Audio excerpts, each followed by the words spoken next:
So we are going to be talking about 7 countries where you can relocate to on a tourist visa. You're able to get a job, basically a visa sponsorship job, to be able to apply for a work visa from your country. You can explore a tourist visa, and then when you're in the country, you then get a job and switch to a work permit. So that's the whole idea of today's video. Naturally, a tourist visa, a visit visa, is a visa where you just take to go to another country temporarily just to visit, all right, vacation, sightseeing, see a family member, see friends, and then exit and go back to your country at the end of the visa. All right. But sometimes you can go to a country and you like what you see, or one thing leads to another. You're like, I want to stay. So some countries have made provision for visitors that want to stay longer to be able to convert their visit visa to work permit while still in the country without needing to exit back to their countries to apply for a work visa. All right. So who is interested in knowing these countries that you can apply to? If this is the first time you're seeing me, my name is Jackie, and on this channel I share information that will help you to move abroad. All right. So if you're planning to move abroad, then please subscribe to the channel and turn on your notification bell, so every time that I post a new video or I start a live stream, you will be notified and you get to watch it. And all my returning subscribers, thank you so much for coming back. Love you all. Thanks for all the support. I appreciate it. There's something I want to share with you guys. I can't do a video without sharing because it has really helped so many people. Do you want to make $1,000 every month? You can build a profitable business on Amazon KDP by publishing public domain books. You do not have to write any book or edit. You can buy already formatted and edited public domain books that can be live on Amazon in 24 hours to a global audience. With millions of readers worldwide, KDP offers an incredible opportunity to turn classic literature into a lucrative venture. So let me give you about 5 reasons why you should consider starting your own Amazon KDP business. I started mine over 4 years ago, and it is really amazing. And number 1 is because it's below startup cost. Imagine building a 6-figure business at such a very low cost. And why I say low cost is because all the capital you need is buying your pack of public domain books from STACKLEE. STACKLEE has formatted, edited, it's just ready to publish. So all you need to do is buy it from STACKLEE and publish on Amazon. It is free to sell on Amazon. Okay, that is the way I did it. I just bought my manuscript from STACKLEE and published on Amazon. And then you reach a wide audience. You're selling to a global audience. People in the United States, Germany, Japan, Canada, the UK, all around the world are buying your books. Amazon has a massive customer base that are eager for timeless classics and niche literature. All right, so tap into this market by offering high quality editions of public domain works that have been carefully selected by STACKLEE and put together for you. And then passive income potential, which is one of the reasons I actually got into it, and it's really amazing. Once you publish your books, one book that you publish today can generate passive income for many years to come. Remember, I've been doing this for over 4 years and I'm still getting paid from the first book that I published. It's amazing. You publish one book and it sells for many years down the line, and you earn royalties on every sale without ongoing effort. You get paid straight into your bank account every month. Flexibility and freedom is another important thing about this.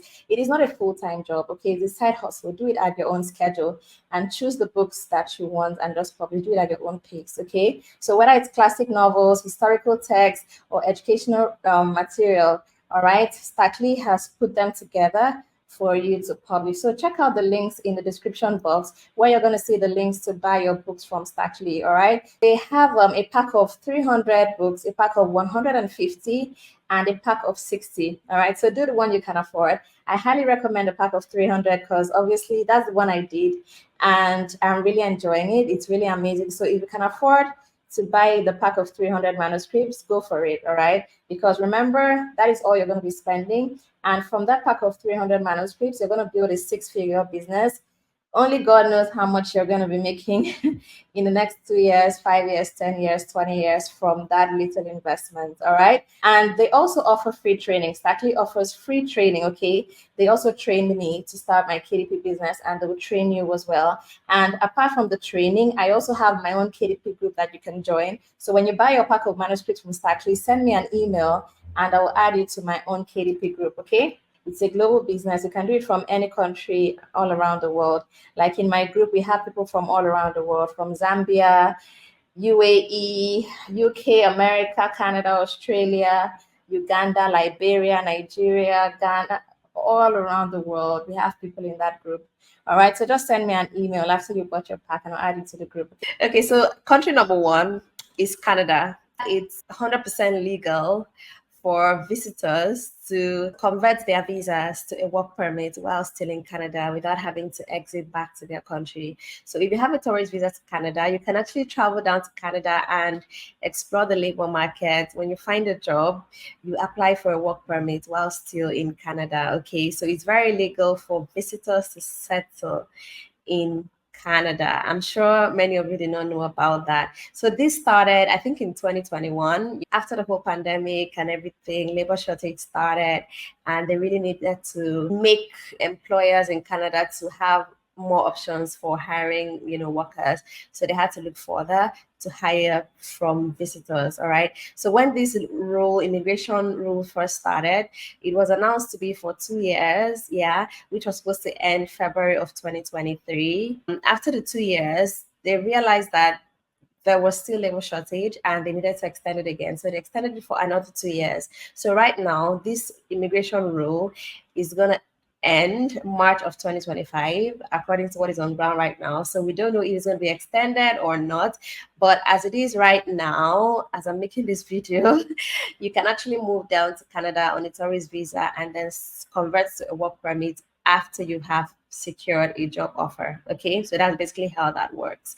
So immigration laws change all the time. All right, so at any point you get to watch this video, because it's going to be on my channel forever. Okay, so any point you get to watch this video, it's important that you check out what the immigration rules are presently before you make your move. Okay, because things change all the time. All right, so how do you convert your visitor's visa to a work permit in Canada? What you need to do is get a job offer that has LMIA. Okay, if you're in an occupation that requires LMIA. LMIA is Labor Market Impact Assessment. That is what an employer needs to get from Canada Immigration to be able to hire a foreign worker. All right. So this LMIA is not you, right? The applicant that is going to look for it or going to pay for it or anything like that. I have heard recently that there's been a whole lot of people buying LMIA, people selling LMIA and things like that. And obviously all those things are like not so legitimate. Okay. People have really lost money in a bid to buy LMIA. So I don't know, try to avoid buying LMIA. LMIA is like, it's free for you. It is the employer that needs to get that, to give to you to apply for your work permit. So under no circumstance should you be buying LMIA. I know there's desperation everywhere and, people don't just care, just want to buy it. But legally, you're not the one to provide the LMIA for yourself. All right. So when you get your work offer from your Canadian employer, the Canadian employer is supposed to give you that LMIA and then you apply for the work permit. Country number 2 where you can relocate on a tourist visa is Lithuania. All right, Lithuania is in the EU, is in the Schengen zone as well. So what you're going to be doing is to apply for a Schengen visa, right? And when you travel down to Lithuania, same thing like in Canada, you get a job and then you apply for your work permit while still in Lithuania. So one thing about all of these countries I'm going to be mentioning in this video is that you need to apply for your work permit before your tourist visa expires. Okay, it has to be before, because once it expires, you're illegal in the country and that's a different story. Okay, so Australia is country number 3. And it's a top country. The immigration laws are quite friendly for foreigners, for immigrants. So you can actually go on a visit visa and then convert your visa to a work visa when you get a job in Australia. It's so straightforward, just like it is in Canada. It's very straightforward like that in Australia as well. You can get that done. Country number 4, New Zealand. All right. So New Zealand is just a sister. I like to call it a sister to Australia. It's an English speaking country, still on that side of the world. And you can also convert your visit visa. I've done a video about that. I'm just going to get the videos I've done about the process for Canada, Lithuania, New Zealand. Those three countries, I've actually done videos about how you can convert your tourist visa to a work visa, like full breakdown and things like that. And the one for New Zealand, I even mentioned one particular visa you can convert to, and I mentioned the employers in New Zealand that you can get a job with to even convert your visa. So the number 5 country where this can happen is France. All right. Earlier today, I spoke with someone from France, someone in France, that got this done. So you can actually move to France on a Schengen visa. France is part of the EU. So the same visa you're going to be using to Lithuania is the same visa you're going to can use to France as well. But if you want to do this, you have to apply for the visa at their own embassy. Like if you want to go do this in Lithuania, apply in the Lithuanian embassy. And then country number 6, where you can do this, is Germany. All right. You can also do this in Germany, and that will also be the Schengen visa as well. Okay. So the Schengen visa, if you don't know much about it, you can just Google it. It's a visa that is the tourist visa, the visit visa for all the countries in the Schengen zone. All right. So the next country that I want to mention where you can get this done is Portugal. All right. So this is something you can also do in Portugal as well. So the way it works in Portugal is almost the same way Schengen visa, go to Portugal. And in Portugal, you can even extend your visa, your tourist visa in Portugal. You can extend it. So if your visa is less than 3 months, you can extend it while in Portugal to at most 3 months to get a job and then switch to a work permit. So that is very possible in Portugal. The only challenge you're going to face in Portugal is actually getting that job with your tourist visa, because many employers will not be so open to giving you a job with a tourist visa, because they'll want to know where's your address, they just need a lot of things from you, things like that. So getting that job may be tough unless you know someone. So what you can do is, if you don't know anyone in Portugal, once you land Portugal, try and look for people that maybe are from your country or some people you can easily relate with that will assist you to get a job. Like now, if you find someone working somewhere and you're chummy with the person can recommend you to their boss or something. The easy jobs you can get in Portugal, like fast jobs you can get for you to apply for your work permit, is jobs in hospitality. I think those are like the easiest that you can get. And those jobs are also where you can get English jobs as well. All right. You guys know that in Europe, English is not like so widely spoken in Europe per se. So English jobs may not be so many for people that are on tourist visa. So you may want to look for jobs in hospitality, digital jobs, like should I say IT jobs, not like soft IT. When people say IT jobs, people would think of cybersecurity engineer, things like that. You can get a job as a digital marketer, a writer, content creator, data entry, right? We are at the end. So if you're just joining, subscribe to the channel, like the video, drop a comment. We're done for today. Let's see you again tomorrow, okay? Thank you so much. Thank you.